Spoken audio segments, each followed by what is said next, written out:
தகப்பனே அப்பா உம்மை வரவேற்கிறோம் அப்பா. இந்த காலை வேலைக்காக நன்றி நன்றி நன்றி ஆண்டவரே. இந்த நாளிலும் கூட அப்பா எஸ்ரா 2வது அதிகாரத்தை நாங்கள் தியானிக்க போகிறோம். பரிசுத்த ஆவியானவர் கர்த்தர் நீர் இறங்கி வருவீராக. இந்த வேலையில் எங்கள் மத்தியில் நீங்கள் அசைவாடுங்கப்பா. அன்றைக்கு எப்படி ஆண்டவரே அப்பா இதோ ஆண்டவரே அங்கே இருக்கிற தலைவர்கள் செருபாபேல் ஜெஷுவா இவர்களை எல்லாம் ஆண்டவரே எழுப்புதலுக்கு பங்குள்ளவர்களாய் நீர் எழுப்பினது போல இன்றைக்கு எங்களையும் ஆண்டவரே எழுப்புதலுக்கு பங்குள்ளவர்களாய் நீர் நிறுத்தும் ஆண்டவரே. உங்கள் கரத்தில் எங்களை அர்ப்பணிக்கிறோம். பரிசுத்த ஆவியானவர் எங்கள் மத்தியில் நீங்கள் உலாவ போவதற்காக நன்றி. இயேசுவின் ரத்தம் ஜெயம், இயேசுவின் நாமத்தினால் பிதாவே, ஆமென். ஹல்லேலூயா. இந்த நாளிலும் கூட நாம் தியானிக்க இருக்கிற பகுதி எஸ்ரா 2வது அதிகாரம். இந்த அதிகாரம் மிகவும் ஒரு பெரிய வசனங்கள் கொண்ட ஒரு அதிகாரமாக இருக்கிறது. மொத்தம் 70 வசனங்கள் உள்ளது. இந்த அதிகாரத்திற்கு நான் கொடுக்கிற தலைப்பு த ஸ்பார்க்ஸ் ஆஃப் த ரிவைவல், எழுப்புதலின் தீப்பொறிகள். எப்படி ஒரு தீப்பொறி சாதாரணமாக அது பார்க்குறதுக்கு சிறியது போன்றதாக இருக்கும், ஆனால் அது ஒரு பொருள் மீது அது பட்ட உடனே அது பற்றி எரிகிறதோ அதுபோல் இந்த அதிகாரத்தில் சாதாரணமாக இருக்கிற மனிதர்களை கொண்டு ஒரு பெரிய எழுப்புதலின் ஆவியை கட்டளையிட்டதை நம்ம பார்க்க போகிறோம். ஹல்லேலூயா. இந்த வசனங்களுக்கு செல்வதற்கு முன்பாக ஒரு சின்ன இன்ட்ரொடக்ஷன் நான் கொடுக்க விரும்புகிறேன்.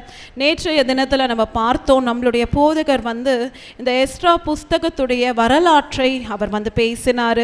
ஆண்டவர் எப்படி இந்த கோரேஸ் ராஜாவை எழுப்பி அவருடைய ஆலயத்தை கட்டும்படிக்கு அந்த கோரேஸ் ராஜாவுடைய ஆவியை ஏவினதை நம்ம பார்க்கிறோம். இந்த கோரேஸ் ராஜாவே ஏசாயா புஸ்தகத்தில் போடப்பட்டிருக்கிறது. கோரேஸ் என்கின்ற என்னுடைய மெய்ப்பன் அவன் எழுந்து இதோ என்னுடைய ஆலயத்தை அவன் கட்டுவான் என்று. அப்போ ஆண்டவர் ஒரு புறஜாதியான ஒரு ராஜாவை தெரிந்து கொண்டு அவருடைய ஆலயத்தை கட்டும்படிக்கு அவர் செய்தார். ஹல்லேலூயா. அப்போ ஆண்டவர் யாரை கொண்டு வேணாலும் அவருடைய சித்தத்தை நிறைவேற்றுவார். இன்றைக்கு அவருடைய ஆவியை பெற்ற இன்றைக்கு நாம் கீழ்ப்படியும் போது அவருடைய சித்தத்திற்கு நம்மை அர்ப்பணிக்கும் போது நம்மையும் கொண்டு ஆண்டவர் பெரிய காரியங்களை அவர் நிச்சயமாய் செய்வார். ஹல்லேலூயா. நம்மளுடைய வரலாற்றில் நம்ம பார்க்கும் போது நமக்கு தெரியும், இந்த இஸ்ரவேல் ஜனங்கள் ஆண்டவருக்கு விரோதமாய் போய் பாவம் செய்து விக்கிரக ஆராதனைகளை செய்து ஆண்டவருடைய வார்த்தைக்கு கீழ்ப்படியாமல் ஆண்டவரை மீண்டும் மீண்டும் காயப்படுத்தினது நிமித்தம் ஆண்டவர் ஒரு பெரிய ஜட்ஜ்மெண்ட், அதாவது நியாய தீர்ப்பை இந்த ஜனங்கள் மீது கட்டளையிட்டார்.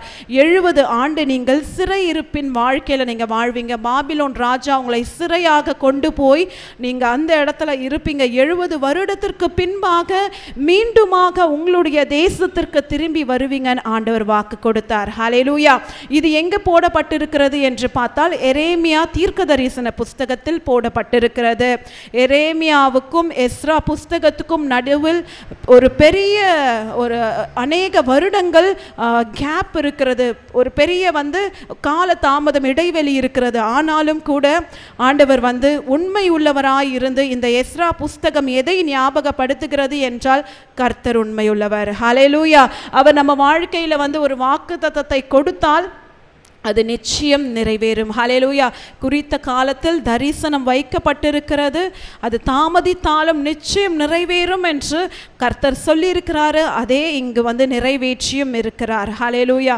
இந்த இடத்திலும் கூட நம்ம பார்க்கிறோம், இந்த கோரேஸ் ராஜா ஒரு புதிய யுக்தியை கையாண்டு எப்படி இந்த ஜனங்களை எல்லாம் சிறைப்பட்ட ஜனங்களை அவன் மீண்டுமாக விடுதலை செய்கிறான் என்று. அந்த காலகட்டத்தில் மகா பெரிய சாம்ராஜ்யமாய் விளங்கினது நமக்கு தெரியும். எகிப்தியர், அடுத்தது அஷிரியர், அடுத்தது பாபிலோன் எம்பையர் வந்துச்சு. பாபிலோனுக்கு அடுத்தது மேதியா சாம்ராஜ்யம் வந்துச்சு.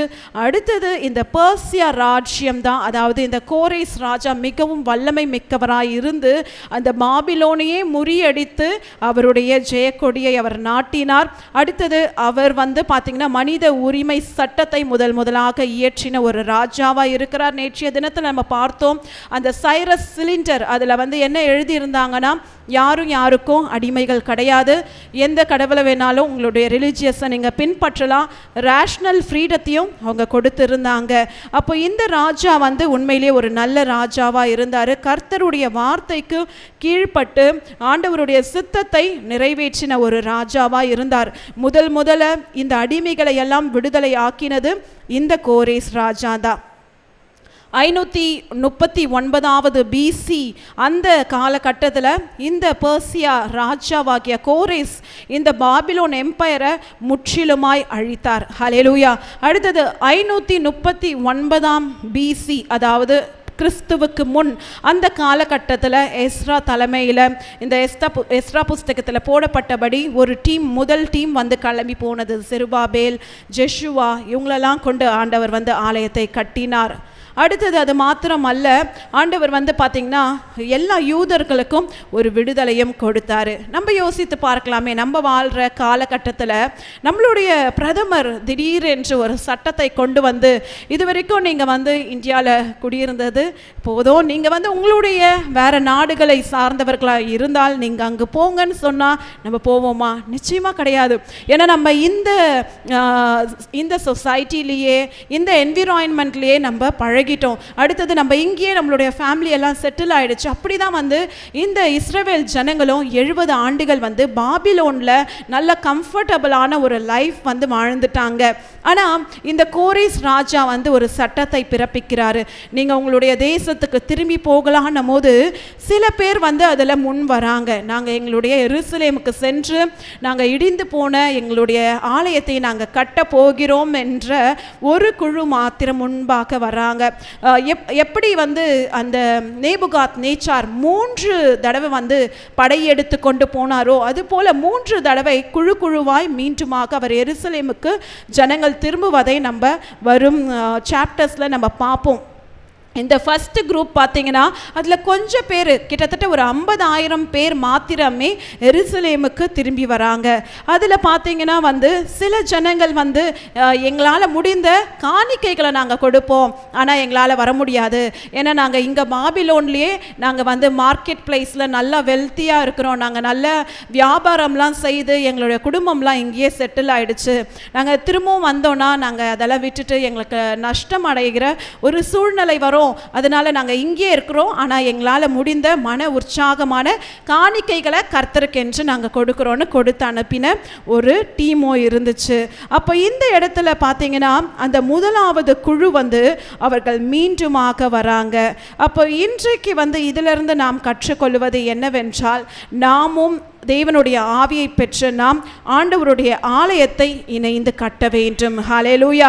அது மாத்திரமல்ல, ஆண்டவர் மீண்டுமாக நம்மளை ரெஸ்டோர் பண்ண விரும்புகிறார். ஒருவேளை இது வரைக்கும் நம்மளுடைய ஸ்பிரிச்சுவல் லைஃப்பில் நம்ம இன்னும் ரெஸ்டோரேஷனை பார்க்கலனா, ஆண்டவர் இன்றைக்கு மீண்டுமாக மறுசீரமைத்து நம்மளுடைய வாழ்க்கையை அவர் கட்ட நினைக்கிறார். நம்ம விசுவாசத்தோடு கர்த்தருடைய வார்த்தையில் நம்ம சார்ந்து அவருக்கு கீழ்ப்பட்டு இருக்கும்போது நிச்சயமாய் தேவன் நம்மை கொண்டு பெரிய காரியங்களை செய்வார். இங்கு அப்படியாக அநேக ஜனங்கள் ஆண்டவருடைய வார்த்தைக்கு கட்டுப்பட்டாங்க. அவங்களுடைய பெயர்களை தான் இந்த 70 வசனங்களிலும் நாம் வாசிக்க போகிறோம். இதில் அநேக பெயர்கள் கொடுக்கப்பட்டிருக்கிறது. அது மாத்திரமல்ல, அநேக ஊர்களுடைய பெயர்களும் கொடுக்கப்பட்டிருக்கிறது. இன்றைக்கும் சகோதர சகோதரிகளே, நம்ம அநேகர் பார்த்தீங்கன்னா மார்க்கெட் பிளேஸில் வேலை செஞ்சுட்டு இருக்கிறாங்க. அவங்க பார்த்தீங்கன்னா ஆண்டவருக்கு முன் வந்து காணிக்கைகளை கொடுத்து சபையை தாங்கிறவர்கள் அநேகர் உண்டு. ஆனால் இன்றைக்கு முழு நேரமாய் வந்த நம்மையும் கர்த்தர் ஆசீர்வதிப்பாராக. நாமும் அநேக இடத்துல நம்ம மார்க்கெட் பிளேஸில் இருந்திருக்கோம், நல்ல சம்பளம் வாங்கியிருப்போம். ஆனால் ஆண்டவருடைய அழைப்பு வந்த பிறகு நம்ம ஆண்டவருக்காக அதையெல்லாம் நம்ம விட்டு ஆண்டவருடைய அழைப்புக்குள்ளாய் வந்து இன்றைக்கு நிற்கிற நம்மையும் கர்த்தர் அதற்கேற்ற பலனையும் அதற்கேற்ற கிரியையும் கொடுத்து அவர் ஆசீர்வதிப்பாராக. ஹல்லேலூயா. நான் ஏற்கனவே சொல்லியிருந்தேன், இதோடைய தலைப்பு வந்து பார்த்தீங்கன்னா த ஸ்பார்க்ஸ் ஆஃப் த ரிவைவல், எழுப்புதலின் தீப்பொறிகளாய் இந்த ஜனங்கள் முதல் குரூப் புறப்பட்டாங்க பார்த்தீங்களா. அவங்க தான் பார்த்தீங்கன்னா ஒரு எழுப்புதலின் அஸ்திபாரமாய் மாறினார்களாம்.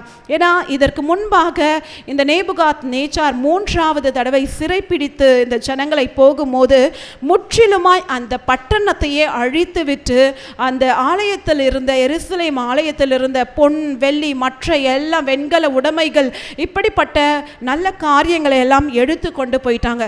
இப்போ அந்த லேண்டே பார்த்தீங்கன்னா டெசோலேட் ஆயிடுச்சு, அதாவது ஒன்றுமே இல்லாமல் பாழாக்கப்பட்டு கிடைக்கிறது.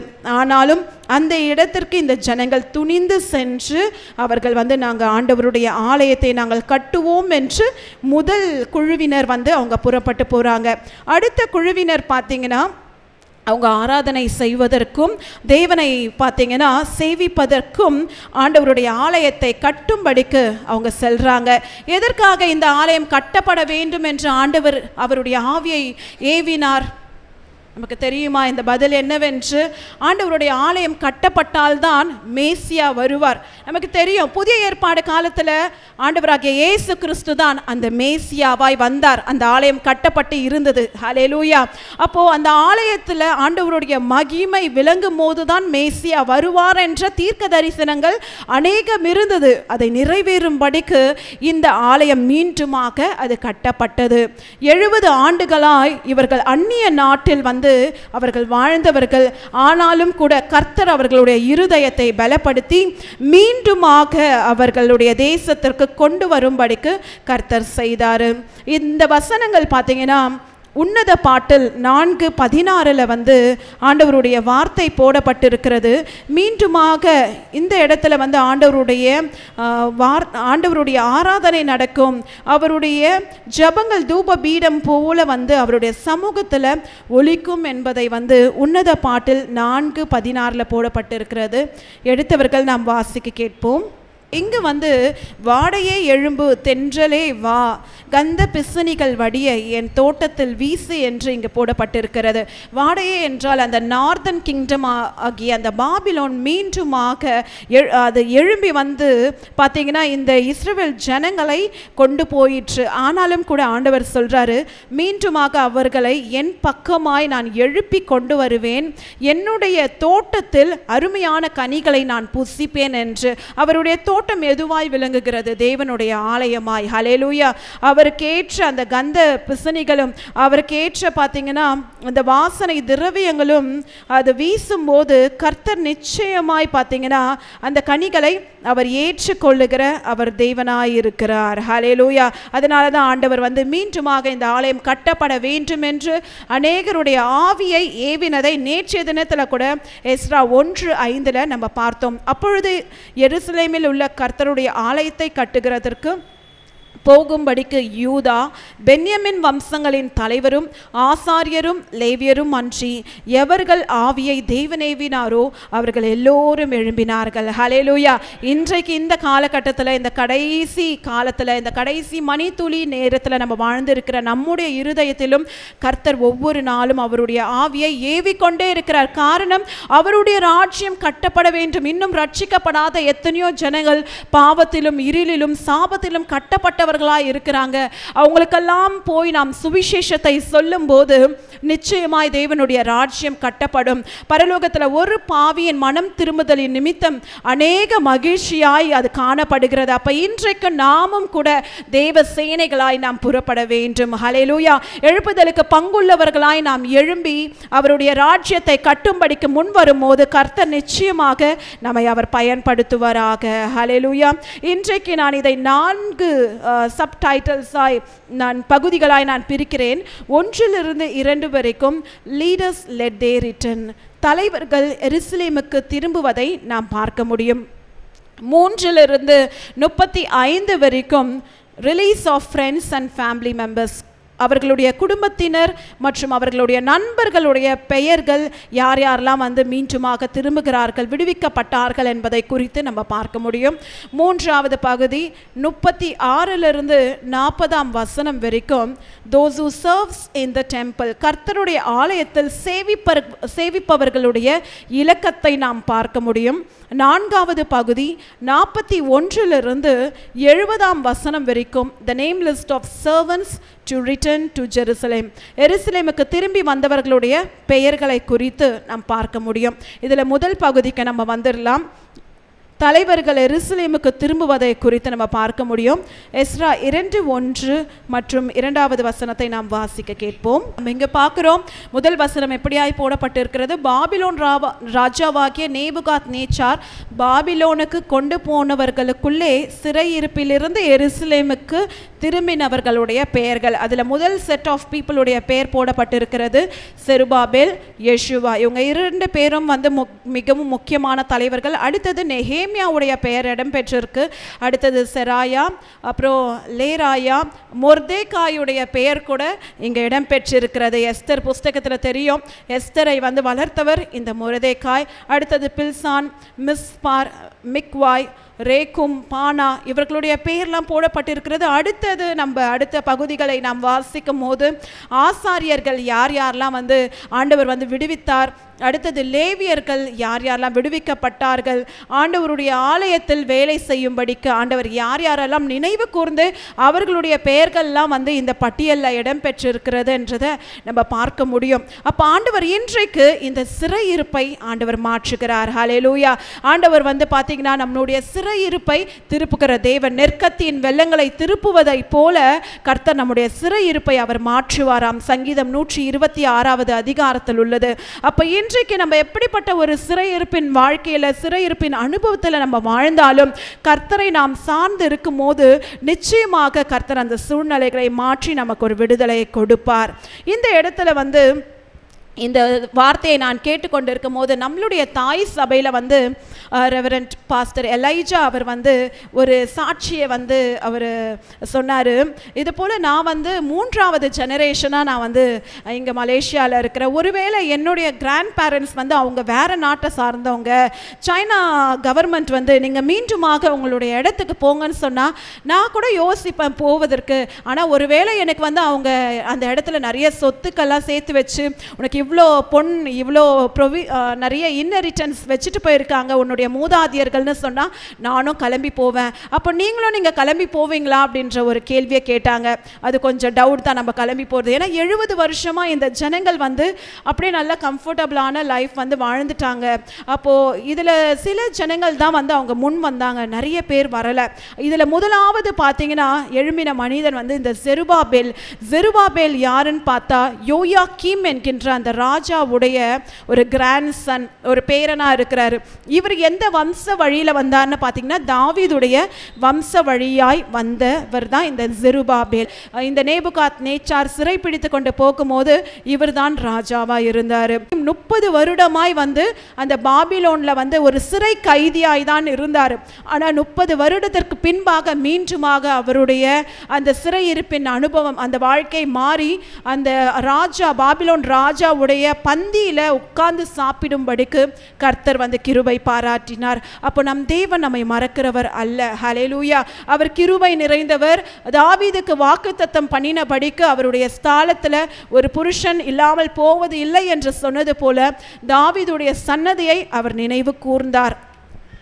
அடுத்தது இந்த பெர்சியா ராஜா வந்த பிறகு, கோரேஸ் ராஜா வந்த பிறகு செருபாபேலும் பார்த்தீங்கன்னா ஒரு கவர்னராய் அவரை அப்பாயிண்ட் பண்ணி தன்னுடைய ஜனங்களை விசாரிக்கும்படிக்கு அவர் வைத்தார். நம்முடைய தேவன் ஒவ்வொரு நாளும் நம்மை நினைக்கிறவராய், அவருடைய உள்ளங்கையில் நம்மை பொறித்து வைத்த தேவனாய் அவர் இருக்கிறார்.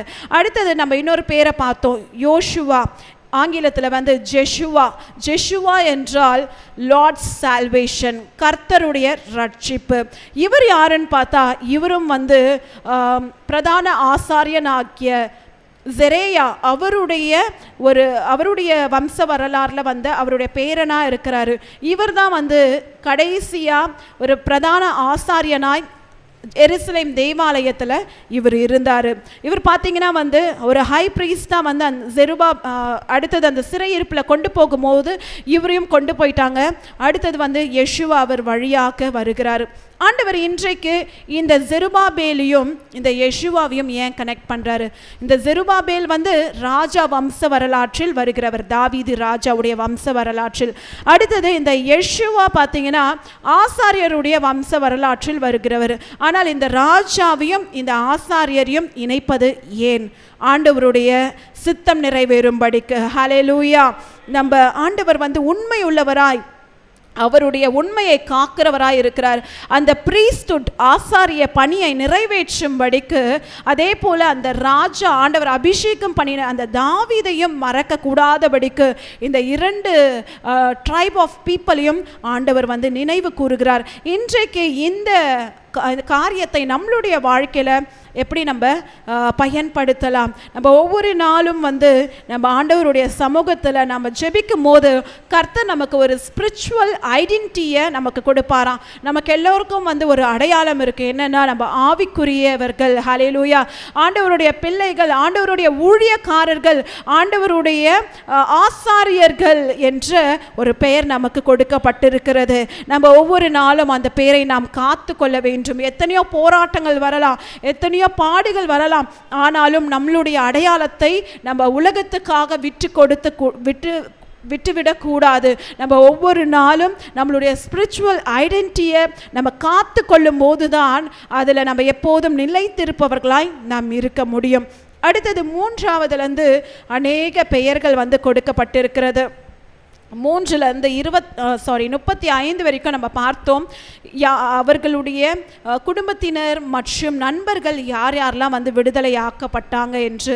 இப்போ 3லேருந்து 19ஆம் வசனம் வரைக்கும் வாசிக்கும் போது இதில் அநேக பெயர்கள் வந்து இருக்கிறது. பாரேஷின் புத்திரர், அடுத்தது செபத்தியாவின் புத்திரர், ஆரேக்கின் புத்திரர், யெஷுவா, யோவாப் என்பவர்களுடைய சன்னதி, ஏலாமின் புத்திரர், சத்துவின் புத்திரர், சக்வாயின் புத்திரர், பானியின் புத்திரர், பேபாயின் புத்திரர், அஸ்காத்தின் புத்திரர், அதோனியாக்காமின் புத்திரர், மிக்வாயின் புத்திரர், ஆதீனின் புத்திரர், எசேக்கியாவின் சன்னதி, அடுத்தது போசாயின் புத்திரர், ஆசுமின், கீபாரின், பெத்லகேமின், இது போல நிறைய பெயர்கள் வந்து இந்த இடத்துல இடம்பெற்றிருக்கிறது.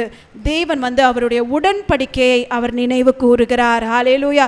ஒருவேளை தேவன் இந்த பெயரெல்லாம் இந்த எஸ்ரா புஸ்தகத்தில் அவர் வந்து எழுதப்படாமல் அவர் மறந்திருக்கலாமே. ஆண்டவர் ஏன் இந்த வார்த்தைகளை கொடுத்திருக்கிறார் என்றால், ஆண்டவர் வந்து ஆபிரகாமுக்கு வாக்குத்தத்தம் கொடுத்தாராம். உன்னுடைய சன்னதியை நான் கடற்கரை மணலை போல நான் பெருக செய்வேன், அது வானத்தின் நட்சத்திரங்களை போல அது மிகுதியாய் அது பெருகி இருக்கும், இவர்களை வந்து எண்ணவே முடியாது, அப்படிப்பட்ட ஆசீர்வாதத்தை உன்னுடைய சன்னதிக்கு நான் கொடுப்பேன் என்று. அதனால தான் தேவன் வந்து அவர்களுடைய வம்ச வரலாற்றில் வந்து இந்த பெயர்களை எல்லாம் அவர் நினைவு கூர்ந்து அவருடைய உடன்படிக்கையை அவர் ஸ்தாபித்திருக்கிறார். ஹல்லேலூயா. 6வது வசனத்தை நாம் வாசிக்க கேட்போம். இங்கு வந்து விசேஷமாக மோவாப் என்ற பெயர் வந்து இடம்பெற்றிருக்கிறது. பாகாத், மோவாப்பின் புத்திரர் என்று ஆண்டவர் வந்து நம்ம பழைய ஏற்பாடு காலத்தில் சொல்லியிருப்பார், 10 தலைமுறை வரைக்கும் இந்த மோவாப்பியர்கள் வந்து என்னுடைய சன்னதியில் வரக்கூடாது என்று. ஆனாலும் கூட ஆண்டவர் எதற்காக இவர்களுடைய பெயரை இந்த இடத்துல வந்து ஏற்றுக்கொண்டிருக்கிறார்கள் என்றால், நம்ம வரலாற்றை நம்ம திருப்பி பார்க்கும் போது நமக்கு தெரியும். ரூத் பத்தின காரியம், நம்முடைய தாவீது ராஜாவுடைய மூதாதியர் தான் வந்து ரூத், நகோமி வழியில் வந்தவங்க. அப்போ ரூத் வந்து என்ன பண்ணுறாங்க, நகோமியை க்ளோஸாக பின்பற்றதுனால, உங்களுடைய ஆண்டவர் தான் என்னுடைய ஆண்டவர், நீங்கள் சேவிப்பவரை தான் நான் சேவிப்பேன் என்று அவங்க உண்மையாய் தேவனை பின்பற்றினதுனால ஆண்டவர் அந்த மோவாப்பியரை அவர்கள் ஏற்றுக்கொண்டார். ஹல்லேலூயா. இன்றைக்கு நாமும் கூட பார்த்தீங்கன்னா, ஒருவேளை நம்ம பிறந்தது வளர்ந்தது எல்லாமே நம்ம யூத மக்களாய் இல்லாமல் இருக்கலாம். ஆனாலும் கூட இயேசு கிறிஸ்துவின் இரத்தத்தினாலே இன்றைக்கு புறஜாதியான நம்மை தான் இன்றைக்கு நம்மை வந்து சுத்திகரித்து அப்பா பிதாவே என்று அழைக்கும்படிக்கு நமக்கு புத்திர சுவிகாரத்தின் ஆவியை அவர் கொடுத்திருக்கிறார். நம்மையும் அவர் ஏற்றுக்கொண்டிருக்கிறார். இன்றைக்கு நம்மை கொண்டும் கர்த்தர் பெரிய காரியங்களை செய்து கொண்டு வருகிறார். அப்போ தேவன் ஒருவரை கூட அவர் மறக்கிற தேவன் அல்ல. அவருடைய நினைவுகளில் நாம் எப்போதும் வாழ்ந்து கொண்டே இருக்கிறோம். அப்போ இன்றைக்கு இந்த ரூத்தை போல நாம் உண்மையாய் தேவனை பின்பற்றும்படி நம்மை ஒப்பு கொடுக்கும் போது கர்த்தர் நிச்சயமாக பார்த்தீங்கன்னா ஒரு பெரிய ஆசீர்வாதத்தை நமக்கு கட்டளையிடுவார். அடுத்த பகுதிக்கு நம்ம அப்படியே நம்ம இந்த 3லிருந்து 35 வரைக்கும் 20லிருந்து 35 வரைக்கும் வாசிக்கும் போது பார்த்தீங்கன்னா அங்கு சில ஊர்களுடைய பெயர்கள் கூட இடம்பெற்றிருக்கிறதாம். எதற்காக கர்த்தர் இந்த ஆண்டவருடைய பிள்ளைகளுடைய பெயர்களையும் இந்த ஊர்களையும் மீண்டும் மீண்டும் அந்த இடத்துல அவர் நினைவு கூறும்படிக்கு செய்திருக்கிறார் என்றால், மீண்டுமாக அவருடைய உடன்படிக்கையை அவர் காக்கிற தேவனாயிருக்கிறார். ஹல்லேலூயா.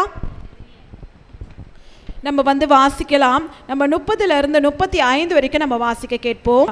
இங்கு பார்த்தீங்கன்னா எல்லாமே இலக்கங்கள் போடப்பட்டு இருக்கிறது.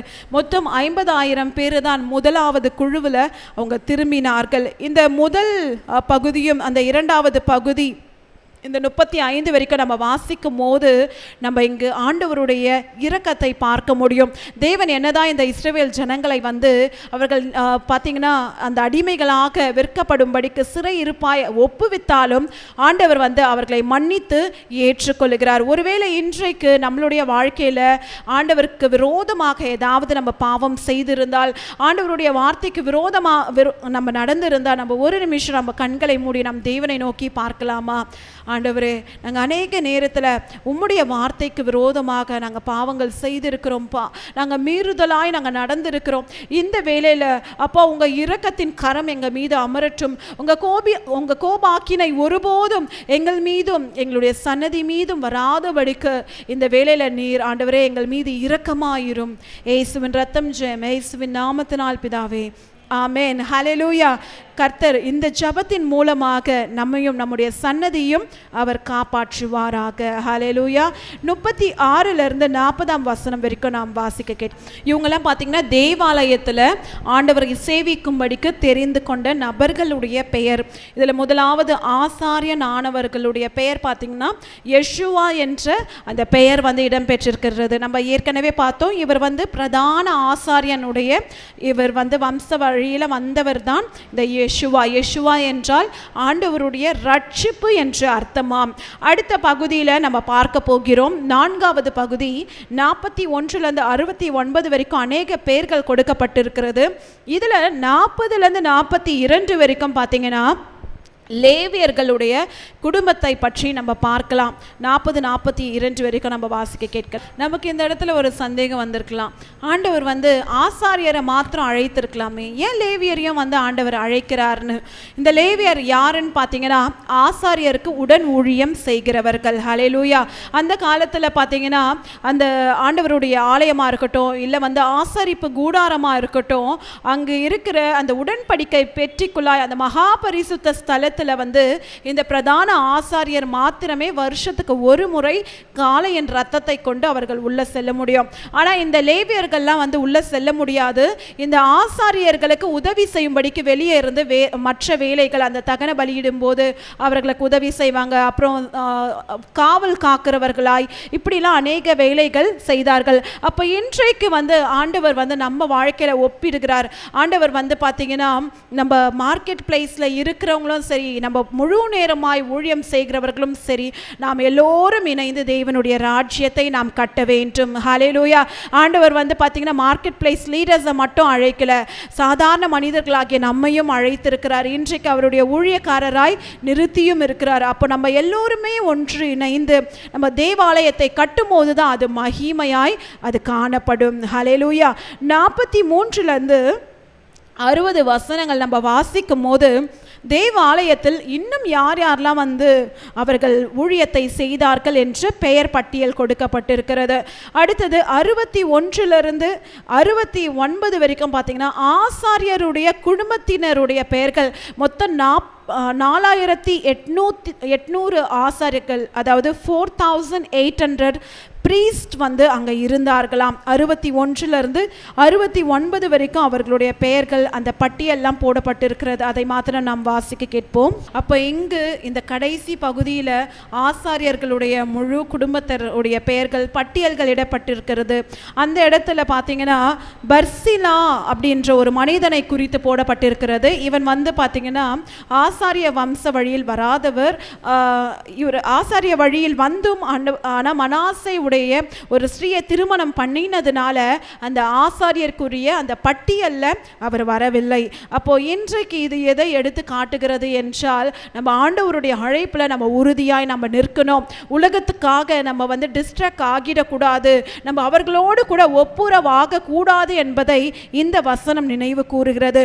ஆண்டவர் இன்றைக்கு பார்த்தீங்கன்னா ராஜாவுடைய சன்னதியை வந்து அவர் அழைக்கிறார். அடுத்தது ஆசாரியர்களை அழைக்கிறார், லேவியர்களை அழைக்கிறார், பாடகர்களை அழைக்கிறார்.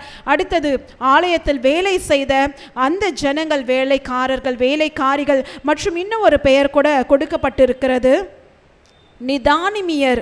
அதாவது 43வது வசனத்திலையும் போடப்பட்டிருக்கிறோம் நிதானிமியர். இங்கிலீஷில் பார்த்தீங்கன்னா நெத்திம். இவங்க யாருன்னு பார்த்தீங்கன்னா சாலமோன் ராஜா வாழ்ந்த காலகட்டத்தில் அவர்களுக்கு வேலை செய்த ஒரு குழு இருந்தாங்க. அவர்களையும் கூட தேவன் நினைவு கூறினார்.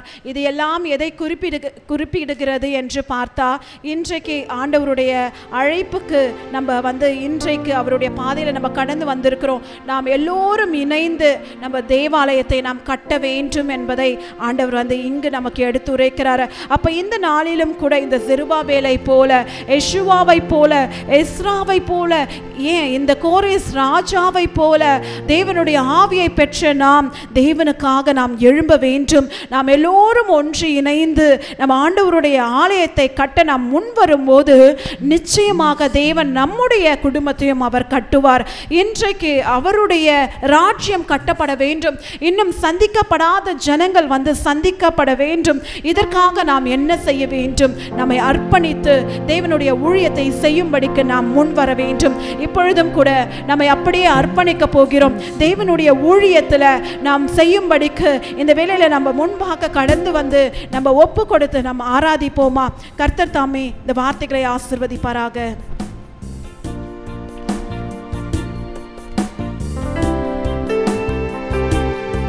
நாம் ஆண்டவரை முழு இதயத்தோடு நம்மை அப்படியே அர்ப்பணித்து ஆண்டு சமூகத்தில் நம்ம விட்டு கொடுக்கலாமா?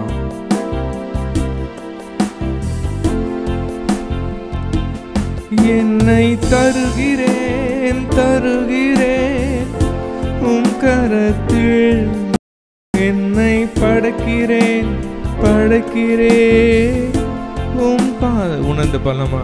என்னை தருகிறேன் தருகிறேன் உம் கரத்தில், என்னை படைக்கிறேன் படைக்கிறேன் உம் பாதத்தில். உருவாக்குமே என்னை உருவாக்குமே, உருவாக்குமே என்னை உருவாக்குமே. குயவனே உம் கையில் களிமண் நான் உடைத்து உருவாக்கிடும். குயவனே உம் கையில் களிமண் நான் உடைத்து உருவாக்குமே. என் சித்தமல்ல உம் சித்தம் நாதா, தருகிறேன் உம் கையிலே. என் சித்தமல்ல உம் சித்தம் நாதா, தருகிறேன் உம் கையில. சேர்ந்து சொல்லுவோம். என்னை தருகிறேன் தருகிறேன் உம் கரத்து, என்னை படைக்கிறேன் படைக்கிறேன் உம் பாபா. என்னை தருகிறேன் தருகிறேன் உம் கரத்து, என்னை படைக்கிறேன் படைக்கிறேன் உம் பாதத்தில். உருவாக்குமே என்னை உருவாக்குமே, உருவாக்குமே என்னை உருவாக்குமே, உருவாக்குமே என்னை உருவாக்குமே, உருவாக்குமே வாக்குமே. அப்பா பிதாவே, இதோ இந்த வேலையில் கூட தகப்பனே அப்பா, இந்த நாளில் பேசின வார்த்தைகளுக்காக உமக்கு நாங்கள் நன்றி செலுத்துகிறோம். அப்பா, இப்பொழுதும் அடியலை மறைத்து நீர் வெளிப்படுங்க. நான் சுயமாய் ஒன்றும் பேசாதபடிக்கு பரிசுத்த ஆவியானவர் என் வாயோடு இருந்து நீங்கள் பேசுங்க. இயேசுவின் ரத்தம் செய்யும் இயேசுவின் நாமத்தில் பிதாவே, ஆமென் ஆமென். எஸ்ரா 2ஆம் அதிகாரம் 68ஆம் வசனம் 69ஆம் வசனம். வம்சங்களின் தலைவரில் சிலர் எருசலேமில் உள்ள கர்த்தருடைய ஆலயத்திற்கு வந்தபோது தேவனுடைய ஆலயத்தை அதன் ஸ்தானத்திலே எடுப்பிக்கும்படிக்கு அதற்காக மன உற்சாகமாய் காணிக்கைகளை கொடுத்தார்கள்.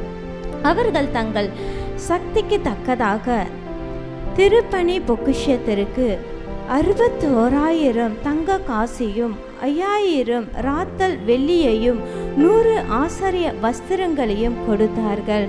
இந்த நாளையும் பார்க்கிறோம், அந்த நாட்களில் தலைவர்கள்லேருந்து எல்லாருமே ஆலயத்திற்கு எப்படி கொடுத்தார்கள் என்று பார்த்தா உற்சாகமாய் மனப்பூர்வமாக ஆண்டவருக்கு காணிக்கையை கொடுத்தார்கள் என்று பார்க்கிறோம். அது மாத்திரம் இல்லை, அவங்க கைக்குள்ளது என்ன இருக்கோ அதையும் ஆண்டவருக்கு என்ன பண்ணாங்கன்னா உற்சாகமாய் காணிக்கை கொடுத்தார்கள் என்று இந்த நாள்லையும் நாமளும் பார்த்தோம் என்றால் நம்ம சபைக்கென்று சொந்த லேண்டுக்காக நாமளும் சிறு தொகையாக நாம் சேர்த்து கொண்டு வருகிறோம். அநேக பேர் உற்சாகமாய் பார்த்து காணிக்கையை கொடுத்து கொண்டு வந்து கொண்டு இருக்கிறார்கள் என்று சொல்லி இந்த நாளும் டிவி ஸ்கிரீன்ல அந்த பிக்சரை போட்டிருப்பாங்க. எத்தனை கட்டங்கள் நம்ம பார்த்தோன்னா எத்தனை லேக் நம்ம வந்து சேர்க்க வேண்டியது இருக்குது என்பதை நம்ம கொஞ்சம் கொஞ்சமாக சேர்த்து கொண்டு இருக்கோம். இன்னும் அநேக காலியான இடங்கள் இருக்கிறது. இப்பொழுதும் இன்னும் அதிகமாக காணிக்கையை வந்து ஆண்டவருக்காக உற்சாகமாக அநேக பேர் தர வேண்டும் என்று நாம் ஜெபிக்கலாம். இன்னும் காலியாக இருக்கிற பகுதிக்காக நாம் ஜெபிப்போம். நம்ம சபைக்கு சொந்த லேண்டுக்காக நம்ம முழு இருதயத்தோடு முதலாவதாக நாம் ஜெபிக்கலாம். அப்பா பிதாவே, இதோ இந்த வேலையில் கூட கர்த்தாவே, நம்ம சபைக்கென்று நாங்கள் சொந்த லேண்டுக்கு அநேக பிள்ளைகள் உற்சாகமாக கொடுத்துருக்காங்கப்பா. இன்னும் அநேக தேவைகள் இருக்குது தகப்பனே. அந்த காலியான கட்டங்களும் நிரப்பப்பட இதோ பரிசுத்த ஆவியானவரே, அநேக பேர் இருதயத்தில் நீங்கள் ஏவ போகிற கிருபைக்காக உமக்கு நாங்கள் நன்றி செலுத்துகிறோமாப்பா. உங்கள் கரத்தில் நாங்கள் ஒப்பு கொடுக்கிறோம். இயேசுவின் ரத்தம் செய்யும் இயேசுவின் நாமத்தில் பிதாவே, ஆமென் ஆமென் ஆமென் ஆமென். இப்பொழுதும் நம்ம ஒரு தீர்க்க தரிசன செயலும் நாம் செய்ய போகிறோம். டிவி ஸ்கிரீனில் நம்ம QR கோடு வரப்போகுது. நம்ம ஆலயத்துக்குன்னு இன்னும் ஆண்டவர் ஏவராரு அப்படின்னா நம்ம இந்த வேலையில் ஆண்டவருக்கு உற்சாகமாக நம்ம காணிக்கையை செலுத்துவோம். ஆண்டவர் இன்னும் பெரும் பெரும் காரியங்கள் ஆண்டவர் செய்வார் என்று இப்போ இந்த தீர்க்க தரிசன செயல் நாம் செய்யலாம். நம்ம முடிந்தவர்கள் நம்ம இந்த காணிக்கையை ஆண்டவருக்காக நம்ம செலுத்துவோம்.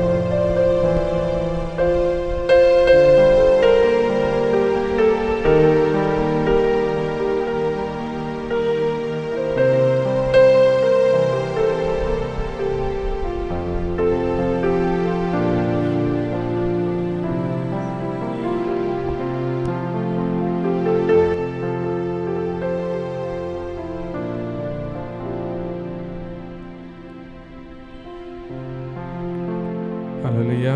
நாம் சேர்ந்து ஜெபிக்கலாம். அன்பின் தகப்பனப்பா, இந்த காணிக்கை கொடுக்க ஒவ்வொரு மேலும் உங்கள் பிரச்சனை இருக்கட்டப்பா. உற்சாகமாக கொடுக்கறதுல தேவன் பிரியமாக இருக்கிறான்னு சொன்னீங்களாப்பா. நாங்கள் சபை கட்டி ஆண்டற 10 வருடங்கள் தகப்பனை நாங்கள் கொண்டாடியோமப்பா. நாங்கள் வாடகை இடத்துல இருந்து கொடுக்குறப்பா. இன்னும் கொடுக்குற பிள்ளைகளை ஏற்படுத்தி தாங்க தகப்பனப்பா. உமக்காய் ஆண்டற தகப்பனை கொடுக்குற பிள்ளைகள் ஏற்படுத்துவேன் தகப்பனே. நாங்கள் 2 சபை வாடகை கொடுக்கணும் தகப்பனே. ஓஎம்ஆர் சபையில் எங்களை வாடகை கொடுக்கணும்ப்பா. சபையோட கரண்ட் பில் தேவை எவ்வளவா இருக்கிறதப்பா. அவனர் கொடுக்கறது இல்லாமல் இந்த சபை எங்களால் நடத்த முடியாதப்பா. ஆண்டவரே, சபை கொடுக்கறது இல்லாமல் இந்த சபை எங்களால் நடத்த முடியாது தகப்பனப்பா. அவனர் ஒரு விஷயம் இருதயத்தை ஏவுங்கப்பா. அன்னைக்கு அந்த கோரேசின் ஆவியை ஏவினீங்களே தகப்பனப்பா. இஸ்ரவேலின் தலைவர்கள் ஆவியை ஏவினீங்களே தகப்பனப்பா. கொடுக்குற மார்க்கெட் பிளேஸ் லீடர் எழுப்பினீங்களப்பா. எங்கள் சபைக்கு இயேசுவின் நாமத்தினால அநேக மார்க்கெட் பிளேஸ் லீடர்ஸை எழுப்புங்கப்பா. ஆண்டவரே, சபையை தாங்க தங்களோட முழு சக்திக்கு தக்கதாக கொடுக்கிற அநேக ஊழியர்கள் ஏற்படுத்தி நீ தாங்க ஆண்டவரே சப்பா. அவனை ஏற்படுத்தி நீ தரதான் வேண்டும் தகப்பனப்பா. கொடுத்த காரங்களை ஒவ்வொரு நீ ஆசீர்வதிங்க, அவளை திடப்படுத்துங்க ஆண்டவரே சப்பா. இந்த காரம் கொடுட்டும், நீர் வழி நடத்துங்க, நீர் பலப்படுத்துங்கப்பா. நாம மகிமைக்கென்று நாங்கள் பயன்படுத்துகிற சப்பா. நிறைய ஆசீர்வாதம் வழி நடத்த பலப்படுத்துங்க. இயேசுவின் நல்ல பிதாவே, ஆமென். ஹல்லேலூயா. இன்னைக்கு எஸ்றா அதிகாரத்தில் இன்னொரு காரியங்களை பார்த்தோம். நம் தேவன் நம்மை நினைவு கூறுகிற தேவன். ஆமென். ஹல்லேலூயா.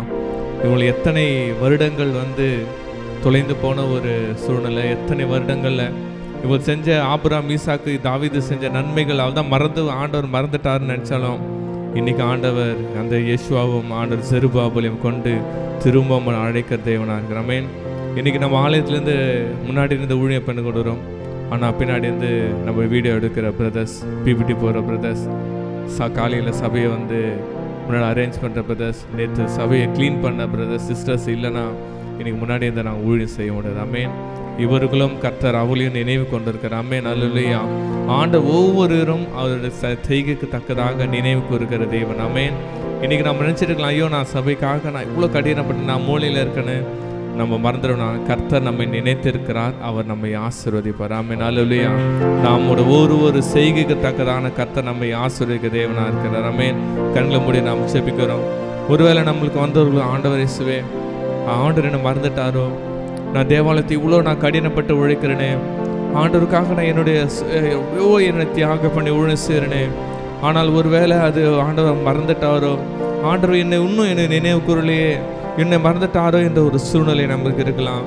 ஆனால் ஆண்டவர் இன்னைக்கு நம்ம ஒரு நம்பிக்கை தருகிறார், ஒரு நிச்சயத்தை தருகிறார். மகளே, நான் மறந்து விடுகிற தேவன் அல்ல, நான் திரும்பவும் அழைத்து உன்னை அதே ஸ்தானத்துக்கு நான் நிறுத்துகிற தேவன். மகளே, நான் உன்னை மறந்து விடுகிற தேவன் அல்ல, உன் செய்கைக்கு தக்கதாக பலனை அளிக்கிற தேவன். மகனே, நான் உன் செய்கைக்கு தக்கதாக பலனை நான் நிச்சயமாக கொடுப்பேன். என் நினைவிலிருந்து நீங்கள் ஒருபோதும் தூர போக மாட்டீர்கள் என்று கர்த்தர் சொல்கிறார். ஆண்டவரே அப்பா, உன் அன்புள்ள வார்த்தைகளுக்காக நன்றி அப்பா, உடைய இரக்கத்திற்காக நன்றி ஆண்டவரே. இயேசுவா, எங்களை மறக்காத தேவன் அப்பா. தாயின் தன் பிள்ளைகள் பாலகனை மறந்தாலும் எங்களை நீர் மறக்காத தேவன் தகப்பனப்பா. மீண்டும் எங்கள் மேல் நினைவு கூர்ந்தப்பா, உங்களுடைய சமூகத்தை எங்களை கொண்டு வர செய்கிற கிருபைக்காக நன்றி செலுத்தப்பா. மீண்டும் எங்கள் மேலே நினைவு கூர்ந்து உங்களுடைய சமூகத்தில் எங்களை நினைவு கூறுகிறேன். உமக்கு நாங்கள் கோடி கோடி நன்றி நன்றி நன்றி. உமக்கு நாங்கள் நன்றி நன்றி நன்றி நன்றி நன்றி. உமக்கு நாங்கள் நன்றிகளை ஏறெடுக்கிறப்பா. நீர் எங்கள் மேல் நினைவா இருப்பவரே, உமக்கு நன்றி செலுத்துகிறப்பா. எங்களோடு கூட இருக்க நீர் ஆசீர்வதிங்க. இயேசுவின் நல்ல பிதாவே, ஆமென். அல்லேலூயா, அல்லேலூயா, அல்லேலூயா. கர்த்தர் உங்களை நினைவு கூறுகிறார், அவர் கண்டிப்பாக ஆசீர்வதிப்பார். ஆமென். ஷாலம் ஷாலம் ஷாலம். கடைசி ஆசீர்வாதத்துக்கு நேராக கைகளை விரித்துக் கொள்ளும். ஈவரக்கா அடோனாய் வயீஷ்மரக்கா யா அடோனாய் பனவ் அல்லக்கா விஹுனக்கா ஈஷா அடோனாய் பனவ் அல்லக்கா வயசம் லக்கா ஷாலோம் வயசம் லக்கா ஷாலோம். கர்த்தர் உன்னை ஆசீர்வதித்து காக்க கடவர். கர்த்தர் தன் முகத்தின் மேல் பிரகாசிக்க பண்ணி உன்மேல் கிருபையா இருக்க கடவர். கர்த்தர் தன் முகத்தை உன்மேல் பிரசன்னமாக்கி உனக்கு சமாதானம் கட்டளையிட கடவர். ஹல்லேலூயா, ஹல்லேலூயா, ஹல்லேலூயா.